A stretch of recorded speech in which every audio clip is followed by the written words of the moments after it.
எனக்கு பின்னாடி பார்க்குற மரம் வந்து பார்த்தீங்கன்னா பின்னாடி ஒரு மரம் தெரியுது.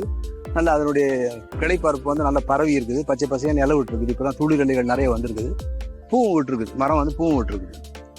இதுவும் நம்ம பண்பாட்டில் ஒரு முக்கியமான மரம், விழா அப்படின்னு சொல்லி விழா மரம்.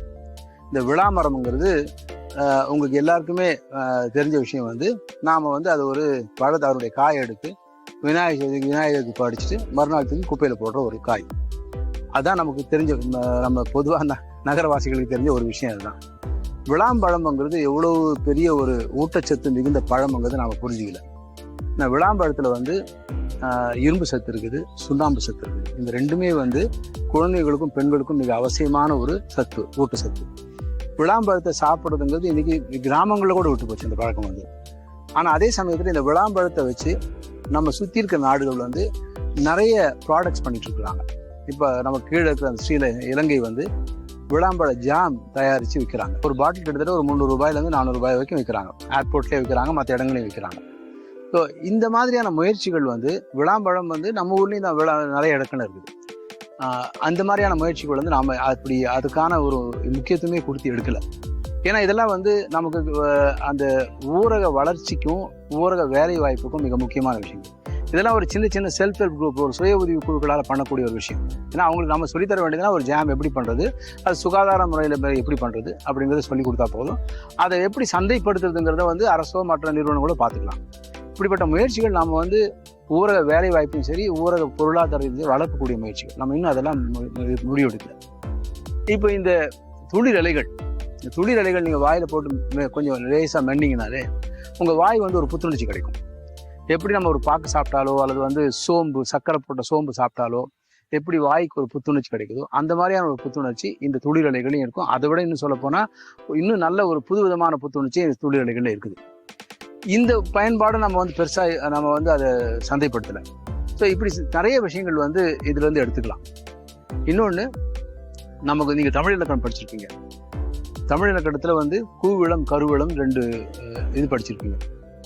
கூவிளம் என்னன்னா, நம்ம வந்து தமிழ் ஆசிரியர்களும் சரி அல்லது தாவரவியல் ஆசிரியர்களும் சரி ரெண்டுத்தையும் சேர்த்து பார்க்காம விட்டுட்டாங்க. கூவிளம்னா என்ன, கருவிளம்னா என்னன்னா அவங்களுக்கு தெரியாது. இதுதான் கருவிளம். ஏன்னா கருவிளம் வந்து கொஞ்சம் காய் பார்த்தீங்கன்னா கொஞ்சம் ஒரு மாதிரி அடர் நிறமாக இருக்கும். மேலே வந்து வெள்ளையாக இருந்தாலும் உள்ளே கொஞ்சம் அடர் நிறமாக இருக்கும்.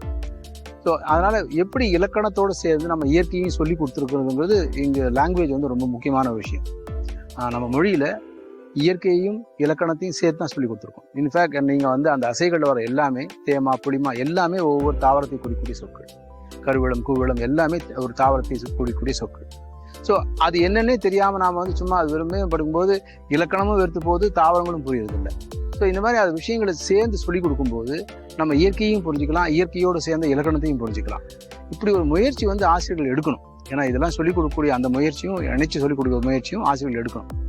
அடுத்து இந்த பழங்கள்ல இருந்து நாம் எப்படி நம்ம பொருளாதாரத்தை முன்னேற்றதுங்கிற அதுக்கான இது சின்ன சின்ன குழுக்கள் மூலமாக நம்ம செய்யறதுக்கான வாய்ப்புகள் வந்து அரசும் சரி மற்றதும் சரி உருவாக்கி கொடுக்கணும். ஏன்னா இதெல்லாம் வந்து ஒரு செய்ய முடியாத காரணம். நமக்கு இருக்கிற அவ்வளோ நமக்கு கீழே இருக்கிற அந்த சின்ன நாடு இது செய்யுதுன்னா நாம் ஏன் செய்யக்கூடாது? இது நம்ம ஊர்லேயும் நிறைய இருக்கக்கூடிய ஒரு மரம் தான். இது வந்து இப்போ நிறைய ஒன்றும் அரிதான மரம் கிடையாது. இன்னும் சொன்னால் இந்த மரங்கள் நிறைய பயிர் பண்ணி இந்த காய்கள் எடுத்து நம்ம வளர்க்கலாம்.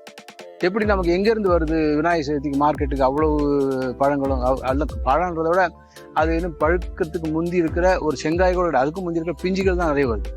ஆனால் தான் நம்ம தூக்கி போட்டுறோம். நான் ஒரு தடவை ஒரு ஆசிரியர் கூட்டத்தில் பேசும்போது சொன்னால் ஒரு ஆசிரியர் எழுந்து கேட்குறாங்க, இது சாப்பிடலாமா சார்? நாங்கள் எனக்கு தெரியாதே, நாங்கள் தூக்கி போட்டுருவோமே அப்படின்வாங்க. தூக்கி போட்டிங்கன்னா நீங்கள் வந்து எவ்வளோ பெரிய ஒரு நல்ல விஷயத்தை, ஊட்டச்சத்து மிகுந்த விஷயத்தை தூக்கி போட்டிங்கன்னு புரிஞ்சுங்க. இனிமேல் அப்படி செய்யாதீங்க. அதை வந்து கொஞ்சம் பயன்படுத்த ஆரம்பிங்க. உங்கள் வீட்டில் இருக்கிற குழந்தைகளுக்கும் அது அறிமுகம். ஏன்னா நம்ம குழந்தைகளுக்கு இந்த சர்க்கரை டேஸ்ட்டை வந்து நம்ம உண்டாக்கிட்டோம். சாக்லேட் ஐஸ்கிரீம்னு ஒரு சர்க்கரை டேஸ்ட் உருவாக்கிட்டோம். இதில் வந்து அப்படி ஒரு அந்த அளவுக்கு ஹை ஸ்வீட்னஸ் கிடையாது, மிகப்பெரிய இனிப்பு கிடையாது. அந்த இனிப்பு இல்லாத விஷயங்கள் எதுவுமே நம்ம குழந்தைகள் இப்போ விரும்புறதில்லை. ஏன்னா சுகர் இஸ் அடிக்டிவ். உங்களை வந்து சுகர் வந்து ஒரு போதைப் பொருள் மாதிரி. அது உங்கள் நம்ம குழந்தைகளை வந்து அடிமைப்படுத்துது.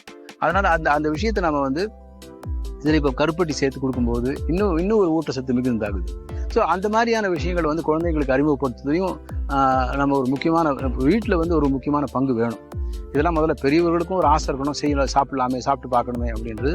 அது குழந்தைகளுக்கும் வந்து செஞ்சு கொடுக்கணும். ஸோ அந்த மாதிரியான இது வீடுகள்லேருந்தே ஆரம்பிக்கணும். அரசுலாம் இது செய்ய முடியாது, வீடுகள்லேருந்தே இதை ஆரம்பிக்கணும். ஸோ ஒரு மரத்துக்கான எப்படி ஒரு முக்கியமான இது வந்து நம்ம பண்பாட்டில் இருக்குது, நம்ம இலக்கணத்தில் வருது, நம்ம வந்து சாப்பாட்டில் ஊட்டச்சத்துல மிக முக்கியமாக இருக்குது. இவ்வளவு விஷயங்களையும் ஒரு கலந்து தொட்டு இணைத்து போகிற ஒரு மரம் தான் இந்த விழா மரம். பொட்டானிக்கல் நேம் வந்து இப்போ லிமோனியா அசிடிசிமா. லிமோனியா அசிடிசிமா நம்ம கருவேப்பிலை குடும்பத்தை சார்ந்தது. லிமோனியா லிமோனியா லெமன், லிமோனியா வந்து லெமன் அப்படிங்கிறது குறிக்கூடிய ஒரு சொல். அசிடிசிமா ஆசிட் தெரியும், கொஞ்சம் புளிப்பு அப்படிங்கிற அந்த அர்த்தத்தில் வந்து அது போட்டிருக்கலாம், லிமோனியா அசிடிசிமா. நம்ம இதுவும் வந்து தென்கிழக்கு ஆசியா பூரா இருக்கிற மரம். இங்கே மட்டுமே இல்லை, தமிழ்நாட்டில் மட்டுமே இல்லை, தென்கிழக்கு ஆசியா முழுக்க இது இந்த மரம் இருக்குது. இதுக்கு இங்கிலீஷில் எலிஃபென்ட் ஆப்பிள்னு பேர் வச்சிருக்கிறான். ஏன்னா யானைகள் வந்து அதை பற்றி ஒரு மித்தும் இருக்குது. யானை அந்த விளாம்பழத்தை சாப்பிட்டா அது உடையாமல் உள்ளே இருக்கிறது மட்டும் ஜீரணம் ஆகி ஓடு அப்படி முழு காயாக வெளியே வரும்ட்டு. அது வந்து ஒரு மித்து தான் நினைக்கிறேன். ஏன்னா எனக்கு தெரிஞ்சு எந்த யானையும் அப்படி போட்டு நான் பார்த்ததில்லை. அந்த விளாம்பழத்தை வந்து யானையினுடைய ஒரு முக்கியமான உணவு, காட்டில் இருக்கிற யானையோட முக்கியமான உணவு. இன்ஃபேக்ட் இந்த மாதிரி மரங்கள் வந்து யானைகள் வந்து எப்படி இன்னொன்று நம்ம பார்க்க வேண்டிய இந்த மரங்களோட மற்ற விலங்குகளையும் சேர்த்து தான் பார்க்கணும். யானைகள் ஏன் முக்கியமானதுன்னா, பல மரங்களினுடைய விதைகளை யானைகள் தான் பரப்புது. இல்லைன்னா யானைகள் இல்லைன்னா காடு பரவுறதுங்கிறது வந்து உங்களுக்கு ரொம்ப குறைஞ்சிடும். ஸோ அந்த வகையிலேயும் யானைகளுடைய ஒரு சுற்றுச்சூழல் பங்கு அது இருக்குது.